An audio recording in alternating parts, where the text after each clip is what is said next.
ঘুমানোর জায়গায় নামাজ পড়লে নামাজ হবে কিনা। আমাদের এলাকায় কিছু মানুষ বলে কবরে মাটি দিলে 3 মুষ্টি দিতে হবে, এর কম দেওয়া যাবে না। এটা কি ঠিক? কোনো মহিলা অন্তঃসত্ত্বা থাকা অবস্থায় তার কোনো আত্মীয় মারা গেলে তাকে দেখতে দেওয়া হয় না, এতে নাকি মৃত ব্যক্তির কষ্ট হয়। আসলে কি অন্তঃসত্ত্বা অবস্থায় মৃত ব্যক্তিকে দেখার পরে নিষেধাজ্ঞা আছে? শনিবার আর বুধবার নাকি নখ কাটা যায় না, এটা কি সত্য? 4 রাকাত নামাজ ভুলে 3 রাকাত পড়ে সালাম ফিরিয়ে ফেললে করণীয় কি? ভাদ্র মাসে মেয়ে বিয়ে দিলে অমঙ্গল হয় বলে গ্রামাঞ্চলে শোনা যায়, এটা কি সঠিক? জোহরের সুন্নতের 3য় রাকাতে থাকা অবস্থায় জামাত শুরু হয়ে গেলে করণীয় কি? চলুন তাহলে আর বিলম্ব না করে আমরা প্রশ্নোত্তর আলোকিত ভবনে প্রবেশ করি। আমাতুল্লাহ আফরোজ আপনি লিখেছেন শনিবার আর বুধবার নাকি নখ কাটা যায় না, এটা কি সত্য? নখ কাটার নির্দিষ্ট কোনো দিনক্ষণ নাই যে এই সময় নখ কাটতে হবে বা এই সময় নখ কাটা যাবে না। সারা সপ্তাহের যে কোনো সময় যে কোনো দিন রাতে দিনে আপনি নখ কাটতে পারবেন। শুক্রবার নখ কাটাকে কেউ কেউ মুস্তাহাব বলেছেন, কোনো কোনো সালাফের আমল রয়েছে। এর বাইরে আসলে এটাকে সুন্নাহ বা ওই দিনই কাটতে হবে এমন কোনো বাধ্যবাধকতা নেই, আর নিষেধাজ্ঞা তো কোনো দিনের জন্যই নাই। বিদায় শনিবার বুধবারে নখ কাটা যাবে না মর্মে কথা যদি কেউ বলে থাকেন সেটি নিছকই কুসংস্কার এবং দলিলবিহীন একটি কথা। জান্নাতুল ফেরদৌস লিখেছেন কোনো মহিলা অন্তঃসত্ত্বা থাকা অবস্থায় তার কোনো আত্মীয় মারা গেলে তাকে দেখতে দেওয়া হয় না, এতে নাকি মৃত ব্যক্তির কষ্ট হয়। আসলে কি অন্তঃসত্ত্বা অবস্থায় মৃত ব্যক্তিকে দেখার পরে নিষেধাজ্ঞা আছে?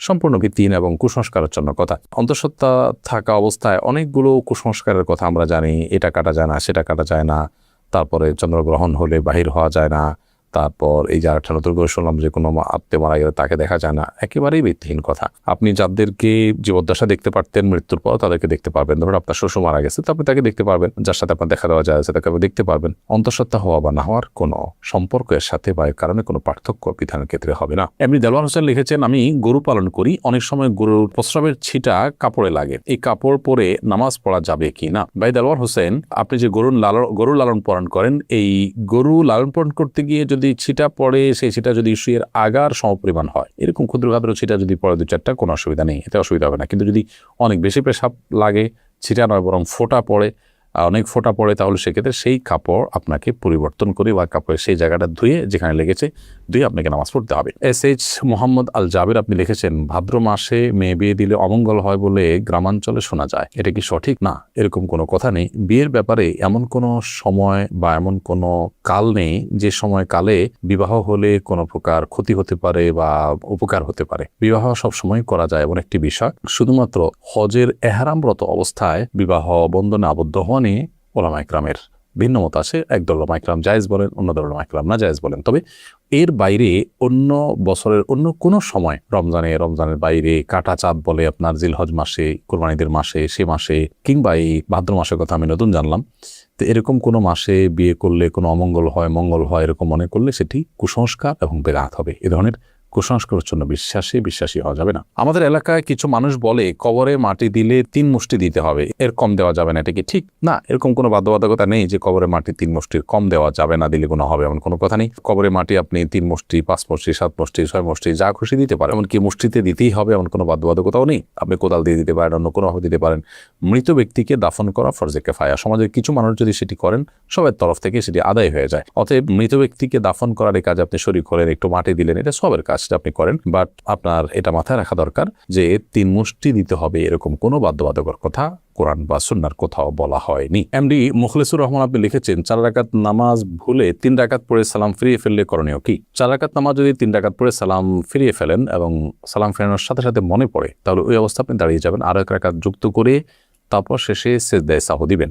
ইনশাআল্লাহ তাতে আপনার সালাত আদায় হয়ে যাবে। যদি সালাম ফেরানোর পর কথাবার্তা বলেছেন, উঠা বসা করেছেন বা সালাত ভঙ্গকারী কোনো কিছু হয়েছে, হাঁটাচলা করেছেন, এরপরে আপনার মনে পড়েছে, তাহলে ওই সালাত পুনরায় আপনাকে আদায় করতে হবে। অর্থাৎ হাঁটাচলা করেছেন, উঠা বসা করেছেন, কথাবার্তা বলেছেন, এরপর আবার 1 রাকাত প্লাস করে সিজদায়ে সাহু দিলে কিন্তু আর হবে না। 4 রাকাত সালাতকে 3 রাকাত আদায় করেছেন, করে সালাম ফেরানোর সাথে সাথে মনে পড়লো বা সালাম ফিরিয়েছেন, কোনো সালাত ভঙ্গকারী আর কোনো কাজ করেননি, মনে পড়েছে, তাহলে তৎক্ষণাৎ তার সাথে আরো 1টি রাকাত যুক্ত করে সিজদায়ে সাহু দিবেন, সালাত হয়ে যাবে ইনশাআল্লাহ তাআলা। আফরিন জাহান লিখেছেন আমার বাসায় প্রচুর পিঁপড়া, বিশেষ করে রান্নাঘরে কাজের সময় পিঁপড়া কামড়ায় বলে অনেক পিঁপড়া মেরে ফেলি, এতে কোনো গুনাহ হবে কিনা? পিঁপড়া যদি আপনি মারেন এতে গুনাহ হবে না, কিন্তু আগুন দিয়ে পুড়িয়ে পিঁপড়া মারবেন না, এ ব্যাপারে নবী সাল্লাল্লাহু আলাইহি ওয়াসাল্লামের নিষেধাজ্ঞা রয়েছে। এর বাইরে আপনার পিঁপড়ার উপদ্রব থেকে বাঁচার জন্য আপনি সেটা মেরে ফেলতে পারেন। যে কোনো প্রাণী আমাদের যদি উপদ্রবের কারণ হয় তাহলে সেটা থেকে আত্মরক্ষার জন্য আমরা সেটি মারতে পারি, কিন্তু নির্মমভাবে বা অপ্রয়োজনে কষ্ট দিয়ে তাকে তিলে তিলে শেষ করা বলতে যেটা বোঝানো হয় সেটা করা যায় হবে না। হাসানুল সিয়াম আপনি লিখেছেন, শুনেছি কেউ নেশাগ্রস্ত হলে 40 দিন ইবাদত কবুল হয় না। এখন প্রশ্ন হলো, কেউ নেশা করার পর 40 দিন না হওয়ার আগেই যদি তার ভুল বুঝতে পারে এবং তওবা করে ফিরে আসতে চায় তবে কি সে ইবাদত করতে পারবে? প্রথম কথা হলো, ইবাদত তো করতেই হবে তাকে। পারবে মানে কি? ইবাদত করতে শুধু পারবে না, ইবাদত করাটা তার জন্য আবশ্যক। 40 দিন ইবাদত কবুল হবে না এই ভেবে তিনি যদি 40 দিন নামাজ পড়া বাদ দিয়ে রাখেন তাহলে তো ডাবল গুনাহ হবে তার। কবুল না হওয়ার দুটো অর্থ আছে। একটা অর্থ হলো যে বিশুদ্ধই হবে না, আরেকটা হলো যে ইবাদত করেছেন সেটা কাগজে কলমে বিশুদ্ধ হয়েছে, বাট আল্লাহ তাআলার কাছে সেটা অ্যাকসেপ্টেবল হবে না। তো এখানে নেশাগ্রস্ত হলে 40 দিন ইবাদত কবুল হবে না মানে দ্বিতীয়টা উদ্দেশ্য, অর্থাৎ আপনি সঠিকভাবে যথাযথভাবে করে থাকলে আপনার নামাজ হয়ে গেছে, বাট আল্লাহর কাছে সেটা কাউন্টেবল হবে না, অ্যাকসেপ্টেবল হবে না। এখন প্রশ্ন উঠতে পারে, আল্লাহর কাছে অ্যাকসেপ্টেবল না হলে করে লাভ কি? উত্তর হবে যে আপনি করে দায়মুক্ত হলেন, অন্তত আপনাকে আল্লাহ নির্দেশ করেছেন, নির্দেশ পালন করেছেন, সে কাজটা অন্তত হয়েছে। আল্লাহ কবুল কি করলেন না সেটা তো আরেকটা বিষয়। তো এই জন্য এরকম পরিস্থিতিতে নামাজ বা অন্যান্য ইবাদতগুলো আমাদের ঠিক অব্যাহত রাখতে হবে। জোহরের সুন্নতের তৃতীয় রাকাতে থাকা অবস্থায় জামাত শুরু হয়ে গেলে করণীয় কি? জোহরের সুন্নতের তৃতীয় রাকাতে আপনি আছেন, এমন অবস্থায় জামাত শুরু হয়ে গেলে আপনি আরেক রাকাতের সাথে প্লাস করবেন এবং তাড়াতাড়ি সেটা শেষ করে জামাতে শামিল হয়ে যাবেন। এক্ষেত্রে নামাজ ভেঙে ফেলবেন না। এটাই হলো ফুকায়ে আহনাফের মত এবং এটা অধিকতর শক্তিশালী। আল্লাহ সুবহানাহু ওয়া তাআলা বলেছেন কোরআনে কারিমে, লা তুবতিলু আমালাকুম, তোমরা তোমাদের আমলকে বাতিল করে দিও না, নষ্ট করে দিও না।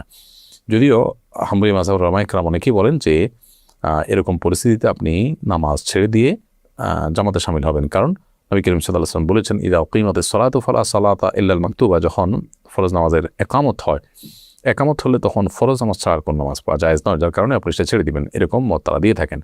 মূলত এই হাদিসের আর একটা ব্যাখ্যা হতে পারে, সেটা হলো যে যখন একামত শুরু হয় তখন আর ফরজ নামাজ অন্য কোনো নামাজ নয়, অর্থাৎ অন্য কোনো নামাজ শুরু করা যাবে না। কিন্তু শুরু করা নামাজ যে ভেঙে ফেলতে হবে সেটা কিন্তু এখান থেকে পরিষ্কার বোঝা যায় না, অর্থাৎ এটার একাধিক ব্যাখ্যা হওয়ার সুযোগ আছে। বিধায় এটা দিয়েই চূড়ান্তভাবে প্রমাণ করা যে নামাজ ভাঙা যাবে সেইটা সঠিক নয়। এমনি আমাদের দোস্তার আপনি লিখেছেন, ঘুমানোর জায়গায় নামাজ পড়লে নামাজ হবে কিনা? যে জায়গাটা আপনি ঘুমিয়ে থাকেন বা শুয়ে থাকেন বা যেটা আপনার শোবার ঘর, শোয়ার জায়গা, সেখানে নামাজ পড়েছেন, যদি পবিত্র হয়, পাক হয়, নামাজ হয়ে যাবে, কোনো অসুবিধা নেই। তবে নামাজের যাতে মনোযোগ থাকে সেরকম জায়গা থাকা উচিত। ধরুন সেখানে ঘুমানোর জায়গা, সেখানে হয়তো কালারফুল না বিছানা টিছানা আছে, সেটা আপনার মনোযোগ নষ্ট হতে পারে, এরকম হলে সেখানে বিছানা বিছিয়ে নেবেন, জানাজ বিছিয়ে নেবেন বা এমন কিছু বিছিয়ে নেবেন যে আপনার মনোযোগকে নষ্ট না করে। এমনি মুস্তাফিজুর রহমান লিখেছেন, তেলাওয়াতের সেজদার বিধান কি? যদি সেজদা না করা হয় তাহলে কি গুনাহ হবে? ভাই মুস্তাফিজুর রহমান, তেলাওয়াতের সেজদা দেওয়া ওয়াজিব। আপনি কোরআন কারীমের সেজদার যে আয়াতগুলোতে সেজদা বিষয়ক নির্দেশনা রয়েছে এবং তার পাশে সেজদা লেখা আছে, এগুলো তেলাওয়াত করলে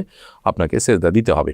আর সেজদা যদি আপনি না করেন, যেহেতু ওয়াজিব, অতএব ওয়াজিব তরকের গুনাহ হবে। অ্যাক্সিডেন্টের কারণে আমার পায়ে প্লাস্টার লাগানো হয়েছে, এটা ভেজানো যাবে না, এমন অবস্থায় গোসল ফরজ হলে কি করব? অ্যাক্সিডেন্টের কারণে আপনার পায়ে যে প্লাস্টার লাগানো হয়েছে, পায়ে বা হাতে, সেই প্লাস্টার যদি বেচানো না যায় পানিতে, তাহলে ওখানে প্লাস্টিক দিয়ে বিভিন্নভাবে পেঁচিয়ে তারপর আপনি গোসল করবেন।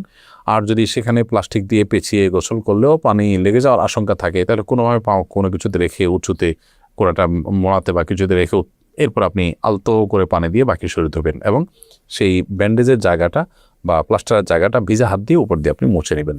ব্যাস, তাতে ইনশাআল্লাহ আপনার গোসল হয়ে যাবে। একইভাবে আপনি উযুও করবেন।